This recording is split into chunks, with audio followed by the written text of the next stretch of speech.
പ്രണയം എല്ലാവരുടെയും ലൈഫിൽ ഇമ്പോർട്ടൻ്റ് ആയിട്ടുള്ള ഒരു കാര്യമാണ്. പക്ഷേ ഈ പ്രണയം കൊണ്ട് തന്നെ ഒരുപാട് ആൾക്കാർ സ്ട്രഗിൾ ചെയ്യുന്നുമുണ്ട്.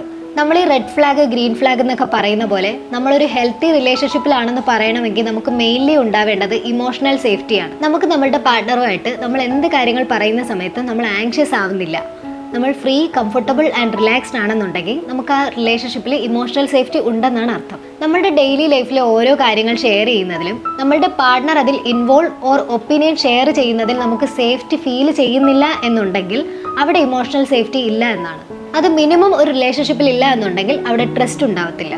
ഹെൽത്തി ആയിട്ടുള്ള ഒരു റിലേഷൻഷിപ്പിലെ ഒരു ഇമ്പോർട്ടൻറ്റ് തിങ് ആണ് നമ്മളുടെ ഇൻഡിവിജ്വാലിറ്റിയെ റെസ്പെക്ട് ചെയ്യുക എന്നുള്ളത്. ഈ ബെറ്റർ ഹാഫ് എന്നൊക്കെ പറയുന്നത് ആക്ച്വലി ഒരു ഗുഡ് ടേം ആണ്, കേൾക്കാൻ നല്ല രസമാണ്.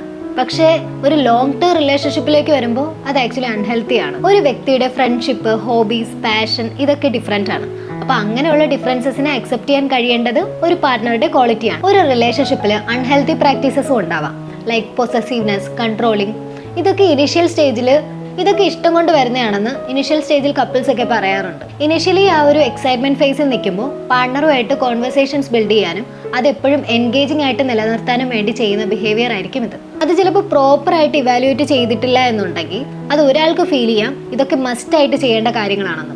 അവനോട് ഓർ അവളോട് പറഞ്ഞിട്ടേ ചെയ്യാൻ പാടുള്ളൂ, അവർക്ക് ഇഷ്ടമുള്ളത് മാത്രമേ സെലക്ട് ചെയ്യാൻ പാടുള്ളൂ. ഇങ്ങനെയൊക്കെയുള്ള കാര്യങ്ങൾ നമ്മളുടെ ബൗണ്ടറീസിനെ ബ്രേക്ക് ചെയ്യുന്നതും നമ്മളെ ഫുള്ളി കൺട്രോൾഡ് ആക്കി മാറ്റുന്നതുമായിട്ടുള്ള അൺഹെൽത്തി പ്രാക്ടീസസ് ആണ്. ഒരു റിലേഷൻഷിപ്പ് കഴിഞ്ഞ് അപ്പോൾ തന്നെ വേറെ റിലേഷൻഷിപ്പിലാകുന്ന ആൾക്കാരുണ്ട്. ട്രോമ ബോണ്ടിങ് അല്ലെങ്കിൽ റീബോണ്ടിങ് എന്നൊക്കെ പറയാം.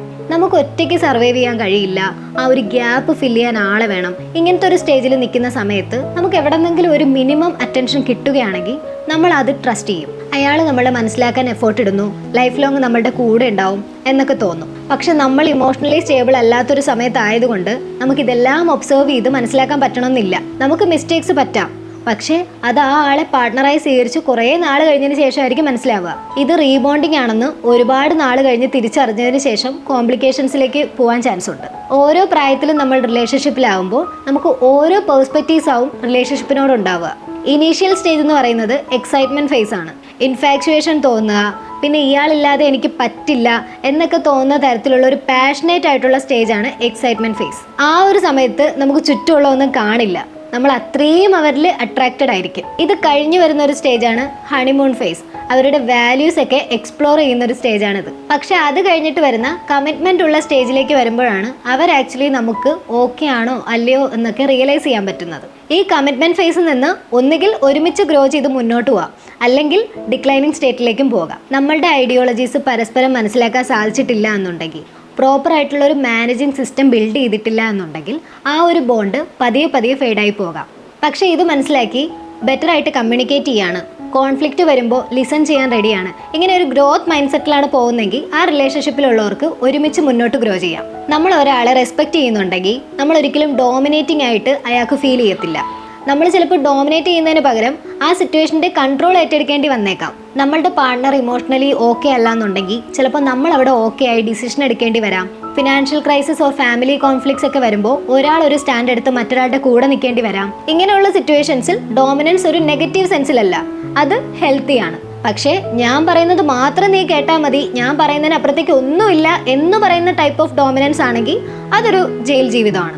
എന്തൊക്കെ പറഞ്ഞാലും നമ്മുടെ റിലേഷൻഷിപ്പിൽ ആവണോ വേണ്ടേ എന്നുള്ളത് പ്യുവർലി നമ്മളുടെ ഡിസിഷൻ തന്നെ ആയിരിക്കണം. ഇവനെ ഓർ ഇവളെ കിട്ടിയതിൽ നിങ്ങൾ ഭയങ്കര ലക്കിയാണെന്നൊക്കെ ആൾക്കാർ പറയും. പക്ഷെ റിയാലിറ്റി എന്താണെന്ന് നിങ്ങൾക്ക് മാത്രമേ അറിയുന്നുണ്ടാവുള്ളൂ. ശരിക്കും നമ്മളുടെ പാർട്ട്ണറിനെ നമ്മൾ തന്നെ ചൂസ് ചെയ്യുക. നല്ല രീതിക്ക് വർക്കൗട്ട് ആവുന്നില്ല എന്നുണ്ടെങ്കിൽ മ്യൂച്വലി കമ്മ്യൂണിക്കേറ്റ് ചെയ്ത് അത് ഓക്കെ ആക്കാൻ നോക്കുക.